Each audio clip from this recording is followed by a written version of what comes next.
1947ರಲ್ಲಿ ಕಾಲಿಕಾಂಬ auto works ಎಂಬುದು ಒಂದು ಪ್ರಾರಂಭ ಮಾಡಿದ ಅವರು 1990ರಲ್ಲಿ ಕಾಲಿಕಾಂಬ ಇಂಡಸ್ಟ್ರಿಯನ್ನು ನನ್ನ ಆಸ್ಪತ್ರೆ ಪಕ್ಕದಲ್ಲಿಯೇ ಒಂದು 10 ಸೆನ್ಸ್ ಜಾಗವನ್ನು ತೆಗೆದುಕೊಂಡು ಕಾಲಿಕಾಂಬ ಇಂಡಸ್ಟ್ರಿಯನ್ನು ಮಾಡಿದರು.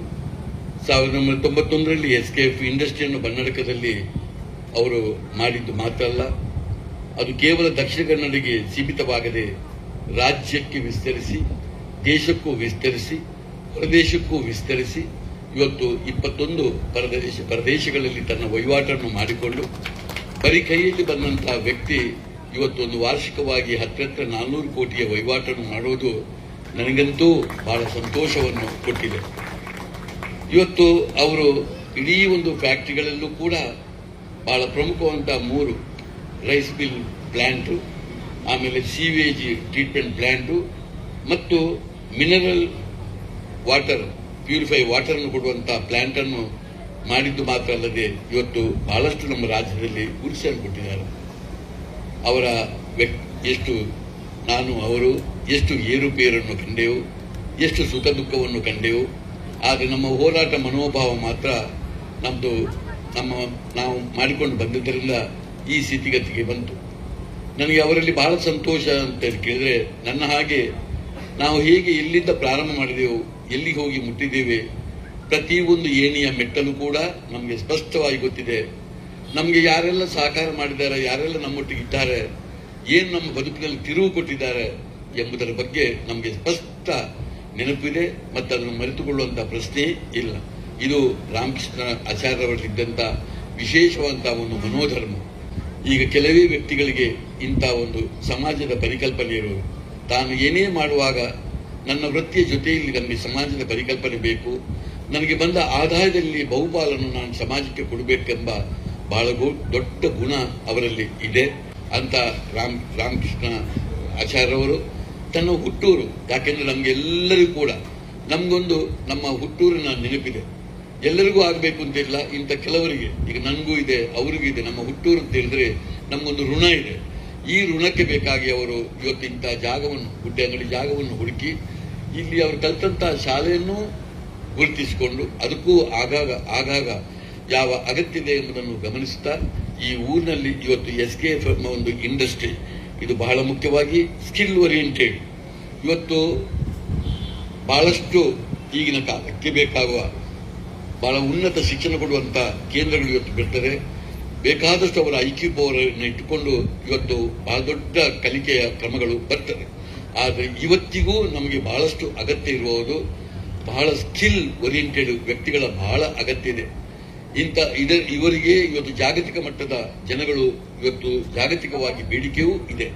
ಇದನ್ನು ಗಮನಿಸಿಕೊಂಡು ತನ್ನ SKF ಇಂಡಸ್ಟ್ರಿಯ ಒಳಗೆ ಇಟ್ಟುಕೊಂಡು ಆಯ್ದ ಕೆಲವು ಮಕ್ಕಳನ್ನು ಆಯ್ದು ಯಾವುದೇ ಒಂದು ವ್ಯಾಪಾರಕ್ಕಾಗಿ ಅಲ್ಲ, ಒಂದು ಸಮಾಜದ ಪರಿಕಲ್ಪನೆಯಲ್ಲಿ ಅಂತ ಮಕ್ಕಳಿಗೆ ಒಂದು ಸ್ಕಿಲ್ ಓರಿಯೆಂಟೆಡ್ ಕೆಲವು ಟ್ರೈನಿಂಗ್ ಅನ್ನು ಕೊಟ್ಟುಕೊಂಡು ತನ್ನ ಉದ್ಯಮದಲ್ಲಿ ಅವರಿಗೆ ಜಾಬ್ ಅನ್ನು ಕೊಟ್ಟು ಮುಂದೆ ಅವರು 23 ರಾಷ್ಟ್ರಗಳಲ್ಲಿ ಅವರು ವಹಿವಾಟು ಮಾಡುವಂತ, ಅವರು ಸರಬರಾಜು ಮಾಡಿದಂತ ಅವರದೇ ಆದಂತಹ ಮಿಷನ್ಗಳನ್ನು ಕೂಡ ಅದನ್ನು ಕಾಲಕಾಲದಲ್ಲಿ ಅಪ್ಗ್ರೇಡ್ ಮಾಡಲಿಕ್ಕೆ ಆ ಒಂದು ದೇಶಗಳಿಗೆ ಕೂಡ ಇವರ ಮಕ್ಕಳನ್ನು ಕಳಿಸಿ ಅವರಿಗೆ ಅಲ್ಲಿ ಜಾಬ್ ಕೊಡುವಂತಹ ವ್ಯವಸ್ಥೆ ಅವರಲ್ಲಿ ಸ್ಪಷ್ಟವಾಗಿ ಅವರಲ್ಲಿ ಇದೆ. ಇದಕ್ಕೆ ಆ ದೇವರ ಅನುಗ್ರಹ ಇರಲಿ, ಗುರು ಹಿರಿಯರ ಆಶೀರ್ವಾದ ಬರಲಿ, ಸನ್ಮಿತ್ರ ಸಹಕಾರ ಬರಲಿ. ಅವರು ಹಂತ ಹಂತವಾಗಿ ಹೀಗೆ ಮೇಲ್ದರ್ಜೆಗೆ ಹೋಗ್ತಾ ಇರಲಿ. ನಾವೇನು ಮಾಡ್ತಾ ಇದ್ದೀವಿ ಅಂದರೆ SLC PUC ಡಿಗ್ರಿ ಆದ ಪೈಲಾದ ಮಕ್ಕಳುಗಳನ್ನ ಹಿಡ್ಕೊಂಡು ಬಂದು ಅವ್ರನ್ನು ಟ್ರೈನ್ ಮಾಡಿ ಅವ್ರಿಗೆ ಕೋರ್ಸ್ ಕೊಟ್ಟು ಅವರಿಂದ ನಾವು ಈ ಒಂದು ಕೆಲಸವನ್ನು ಮಾಡಿಸ್ಕೊಳ್ತಾ ಇದ್ದೀವಿ. ಇವತ್ತು ನಮ್ಮ ಹತ್ರ ಒಂದು 3,500ಕ್ಕೂ ಹೆಚ್ಚು ಜನ ಇದ್ದಾರೆ. 50% UP ಅವರು, 50% UP ಅವರು ಎರೆಕ್ಷನು, ಕಮಿಷನಿಂಗು ಆ ಫೀಲ್ಡ್ ಕೆಲಸ ಮಾಡ್ತಾ ಇದ್ದಾರೆ. ನಮ್ಮ ಫ್ಯಾಕ್ಟ್ರಿ ನಾವು ಲೋಕಲ್ ಅವರನ್ನು ತಗೊಳ್ತಾ ಇದ್ದೀವಿ. ಹಾಗೆ ನಾನು ಇದನ್ನು ಗಮನಿಸಿಕೊಂಡು ಇಲ್ಲಿ ಬಂದಾಗ ಈ ಹಳ್ಳಿಗೆ ಏನಾದರೂ ಒಂದು ಕೊಡಬೇಕು, ಏನು ಕೊಡಬೇಕು, ಸಣ್ಣ ಊರು, ಇಲ್ಲಿ ಏನು ದೊಡ್ಡ ದೊಡ್ಡ ಅಭಿವೃದ್ಧಿ ಮಾಡಲಿಕ್ಕೆ ಆಗೋದಿಲ್ಲ ಅನ್ನುವಾಗ ನನಗೆ ಕಂಡುಕೊಂಡಿದ್ದು, ನಾನು ಒಂದು NCVT ರೆಕಗ್ನೈಸ್ ITI ರನ್ ಮಾಡ್ತಾ ಇದ್ದೆ.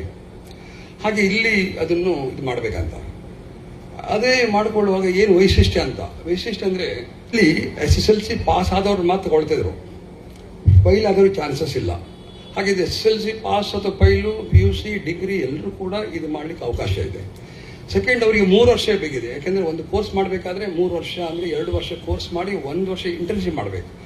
ಅದು ಇಲ್ಲಿ ನಾವು 1 ವರ್ಷಕ್ಕೆ ಇದು ಮಾಡಿದ್ವಿ, ಕಂಪೋಸ್ಟ್ ಮಾಡಿದ್ವಿ. 1 ವರ್ಷ ಮಾಡಿ 3 ಮಂತ್ಸು ನಮ್ಮ ಫ್ಯಾಕ್ಟ್ರಿಯಲ್ಲೇ ಅವ್ರಿಗೆ ಇದು ಮಾಡಿ ಅಲ್ಲಿಂದ ನಮ್ಮ ಪ್ಲಾಂಟ್ಗಳಿಗೆ ಡೆಪ್ಯೂಟ್ ಮಾಡುವಂಥ ನಾವು ಪ್ಲಾಂಟ್ ಮಾಡ್ತಾ ಇದ್ದೀವಿ. NCVT ರೆಕಗ್ನೈಸ್ ಕೋರ್ಸ್ ಆಗಿದೆ ಅಂದರೆ ನಾನು IT ರನ್ ಮಾಡ್ತಾ ಇದ್ದೆ. ಅಲ್ಲಿ 1947 ಒಂದು ಟೆಕ್ನಾಲಜಿಯನ್ನು ನಾವು ಮಕ್ಕಳಿಗೆ ಕೊಡ್ತಾ ಇದ್ದೀವಿ. ಇವತ್ತು ಇಂಡಸ್ಟ್ರಿಯಲ್ಲಿ ಎಷ್ಟು ಅಡ್ವಾನ್ಸ್ ಹೋಗಿದೆ ಅಂತ ಹೇಳಿದರೆ, ಇವತ್ತು ಲೇಸರ್ CNC ಪಂಚಿಂಗ್ ಇದೆಲ್ಲ ಬಂದಿದೆ. ಆದರೆ 1947 ಒಂದು ರ್ಯಾಕೆಟಲ್ಲಿ ಹೋಲ್ ಮಾಡುವಂಥ ಟೆಕ್ನಾಲಜಿಯನ್ನು ಇವತ್ತು ಸರ್ಫೇಸ್ ಲೆವೆಲ್ ಮಾಡೋದು ಫೈಲ್ ಮಾಡುವಂಥ ಟೆಕ್ನಾಲಜಿಯನ್ನು ಮಕ್ಕಳಿಗೆ ಕೊಟ್ಟು ಅವರ ಒಂದು ದಿನದ ಕೆಲಸವನ್ನು 10 ನಿಮಿಷ 5 ನಿಮಿಷದಲ್ಲಿ ಮಾಡುವಂಥ ಟೆಕ್ನಾಲಜಿಗೆ ಅಪ್ಡೇಟ್ ನಾವು ಮಾಡ್ಕೊಳ್ತಾ ಇಲ್ಲ.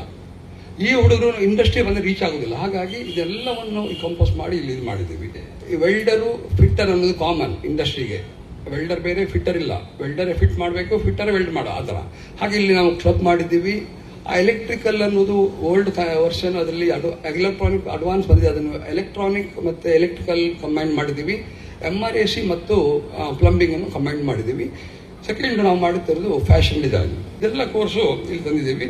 ಉದ್ಯೋಗ ಅವಕಾಶ ಏನೆಂದರೆ, ನಾವು ವರ್ಷಕ್ಕೆ 250ರಿಂದ 300 ಪ್ಲಾಂಟ್ ನಾವು ಹೊರದೇಶ, ಈಗ ನಾವು ವಿಡಿಯೋ ನೋಡಿರ್ಬೋದು, ಒಂದೊಂದು ಪ್ಲಾಂಟ್ ಕಾಸ್ಟು ಮಿನಿಮಮ್ ಒಂದು 10 to 15, 20, 25 crores ವರ್ತು. ದಿನಕ್ಕೆ 1,000 ಟನ್ 2,000 ಟನ್ ರೈಸ್ ಪ್ರೋಸೆಸ್ ಮಾಡುವಂಥ ಪ್ಲಾಂಟ್ಗಳಿಗೆ ಆಪರೇಟರ್ ನಮ್ಗೆ ಸಿಗ್ತಾ ಇಲ್ಲ. ನಾವು ಪ್ಲಾಂಟ್ ಕೊಡ್ಬೋದು. ನಾವು ಇಲ್ಲಿ ಆದ ಮಕ್ಕಳನ್ನು ಟ್ರೈನ್ ಮಾಡಿ ಅಲ್ಲಿ ಆಪರೇಟರ್ ಆಗಿ ಡಿಪ್ಯೂಟ್ ಮಾಡಿದರೆ ಸೌತ್ ಇಂಡಿಯಾಕ್ಕೆ 45,000-60,000 ಸಾವಿರ, ನಾರ್ತ್ ಇಂಡಿಯಾಕ್ಕೆ 65,000-80,000, ಅಬ್ರಾಡ್ ಬೇರೆ ಅದರ್ ಕಂಟ್ರಿ ಕಳಿಸಿದರೆ ಅಲ್ಲಿ ಸಾಮಾನ್ಯ ಅವರಿಗೆ $3,000 ಅಂದರೆ ಸಾಧಾರಣ 3 ಲಕ್ಷ ಸಂಬಳ. ನಾವು ಅವ್ರಿಗೆ ಕೊಡುವಂಥ ಒಂದು ಸ್ಟ್ರೆಂತ್ ನಮ್ಮ ಹತ್ರ ಇದೆ. ಇದು ಈ ಮಕ್ಕಳನ್ನ ಹಳ್ಳಿಯಿಂದ ಕೊಡಬೇಕು ನಮಗೆ ಇದು. ಹಾಗೆ ಫ್ಯಾಷನ್ ಡಿಸೈನ್ ಕೋರ್ಸಿಗೆ ಏನಾಗಿದೆ ಅಂದರೆ, ಇವತ್ತು ಬಾಂಗ್ಲಾ ತುಂಬ ಇದಾಗಿದೆ, ಕೊಲಾಪ್ಸ್ ಆಗಿ ಹೋಗಿದೆ. ಪಾಕಿಸ್ತಾನ ಕೊಲಾಪ್ಸ್ ಆಗಿ ಹೋಗಿದೆ. ಅವ್ರದ್ದು ಕರೆಂಟ್ ಇಲ್ಲ, ಯಾವುದೂ ಇಲ್ಲ. ಇತ್ತೀಚೆಗೆ ನಮ್ಮ prime minister UK free trade ಮಾಡಿದ್ರು. UK ಫ್ರೀ ಟ್ರೇಡ್ ಮಾಡಿದ ಮೇಲೆ UKಗೆ ದೊಡ್ಡ ಈ ಗಾರ್ಮೆಂಟ್ಸ್ ಪೊಟೆನ್ಷಿಯಲ್ ಇದೆ. ಹಾಗೆ ಇಲ್ಲಿ ಇಂಡಿಯಾಕ್ಕೆ ಇನ್ನು ಫ್ಯೂಚರು ದೊಡ್ಡ ರೆವಲ್ಯೂಷನ್ ಕ್ರಿಯೇಟ್ ಆಗ್ತದೆ. ಯಾವುದು ಹಾಗೆ ನಾವು ಫ್ಯಾಷನ್ ಡಿಸೈನ್ ಕೋರ್ಸನ್ನು ಕೂಡ ಇಲ್ಲಿ ಕೊಡ್ತಾ ಇದ್ದೀವಿ. ಇದು ನಮ್ಮ ದೇಶದ ಪ್ರೈಮ್ ಮಿನಿಸ್ಟ್ರು ನಮ್ಮಲ್ಲಿ ಇದು ಯೂತ್ಗಳಿದ್ದಾರೆ, ಬೇಕಷ್ಟು ಯೂತ್, ನಮ್ಮ ಪಾಪ್ಯುಲೇಷನ್ ಜಾಸ್ತಿ ಅಂತ ಹೇಳ್ತಾ ಇದ್ದೀವಿ, ನಾವು ಬಡ ದೇಶ ಹೇಳ್ತಾ ಇದ್ದೀವಿ. ಇದನ್ನು ನಮ್ಮ prime minister convert to power ಆಗಿ ಗೋಲ್ಡ್ ಮೈನ್ ಆಗಿ ಅವರು ಇದು ಮಾಡಿದರು. ಏನಂತ ಹೇಳಿದರೆ, ಇವತ್ತು ಇಸ್ರೇಲ್ ಇರ್ಬೋದು, ರಷ್ಯಾ ಇರ್ಬೋದು, ಯಾವುದೇ ಕಂಟ್ರಿಗೆ ಇರ್ಬೋದು, ನಮ್ಮಲ್ಲಿ ಬೇಸಿಕ್ ಟೆಕ್ನಿಕಲ್ ಕೋರ್ಸ್ ಕೊಟ್ಟು ಅದನ್ನು ಅವ್ರಿಗೆ ಕೊಡುವಂಥ ಒಂದು ಈ ಯೋಜನೆ ತಂದಿದ್ರು ಅವರು. ಹಾಗೆ ಇದೆಲ್ಲ ಇನ್ನು ಮುಂದೆ ಏನಾಗ್ತಂದರೆ, AI ಬಂದ ಕೂಡಲೇ certificate based qualified people requirement naturally ಕಮ್ಮಿ ಆಗ್ತದೆ. ಅದಕ್ಕೆ ಹಳ್ಳಿಗಳಲ್ಲಿ ಪ್ರತಿಯೊಂದು ಹಳ್ಳಿಯಲ್ಲಿ ಕೂಡ ಇವತ್ತು ಟೆಕ್ನಿಷಿಯನ್ ಅಭಾವ ಇದೆ. ಪ್ರತಿಯೊಬ್ಬನು ಹಳ್ಳಿಯಲ್ಲಿ ಜೀವನ ಕಟ್ಟಿಕೊಳ್ಳುವಂಥ ಅವಕಾಶವನ್ನು ಕಲ್ಪಿಸಲಿಕ್ಕೆ ಇಂಥ ಒಂದು ಟೆಕ್ನಿಕಲ್ ಕೋರ್ಸ್ ನಾವು ಲಾಂಚ್ ಮಾಡಿದ್ದೀವಿ. ಇದು ಸಂಪೂರ್ಣ ನಮ್ಮ ಕಂಪನಿಯ CSR ಫಂಡನ್ನು ನಾವು ಬೇರೆ ಬೇರೆ ಕೊಡ್ತಾ ಇದ್ದೀವಿ.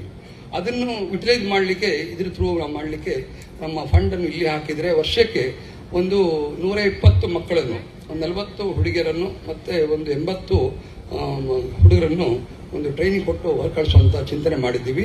ಎಲ್ಲವೂ ನಾವು ಫ್ರೀ ಕೊಡಲಿಕ್ಕೆ, ಯಾಕೆಂದರೆ ಅವರಿಗೆ ಟೆಕ್ನಿಕಲ್ ಟ್ರೈನಿಂಗಲ್ಲಿ ಅವರಿಗೆ ಭಾಳಷ್ಟು ಮೆಟೀರಿಯಲ್ ಕೊಡಬೇಕು. ನಾವು ಮೆಟೀರಿಯಲ್ಲು, ಮೆಷಿನ್ನು ಇದೆಲ್ಲ ಕೊಡಬೇಕು. ಇದೆಲ್ಲವೂ ನಮ್ಮ ಕಂಪನಿಯಿಂದ ನಾವು ಇಲ್ಲಿ ಅವರಿಗೆ ಜಾಬ್ ಅಸೈನ್ ಮಾಡಿದರೆ, ಅವರಿಗೆ ಈಗ ಒಂದು ಸಣ್ಣ ಬೇರೆ ಕಾಲೇಜ್ಗಳಲ್ಲಿ ಆ ಜಾಬ್ ಮಾಡಲಿಕ್ಕೆ ಹೋದರೆ ಕರೆಂಟ್ ಖರ್ಚು, ಮೆಟೀರಿಯಲ್ ಖರ್ಚು, ಆಮೇಲೆ ಇದು ಟೂಲ್ ಲಾಸ್ ಆಗ್ತದೆ.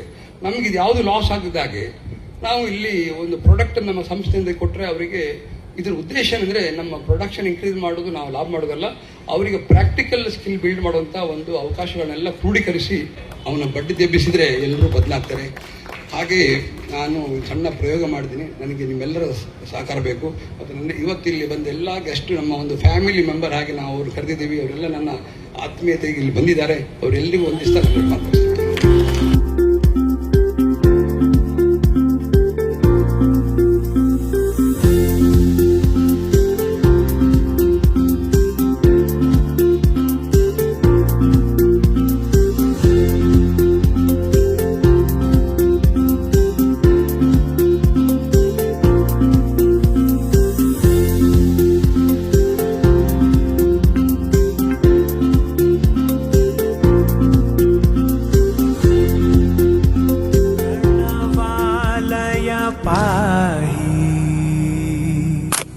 परिपालय परमेशी ताना धीं धीं ताना चतुलतो प्राणों में नाट्यम चेसे गतुलतो नाम शतम मूल नतुलतो ना पैननी चूपु आपेला प्रणवालय पाहि परिपालय परमेशी ताना धीं धीं ताना चतुलतो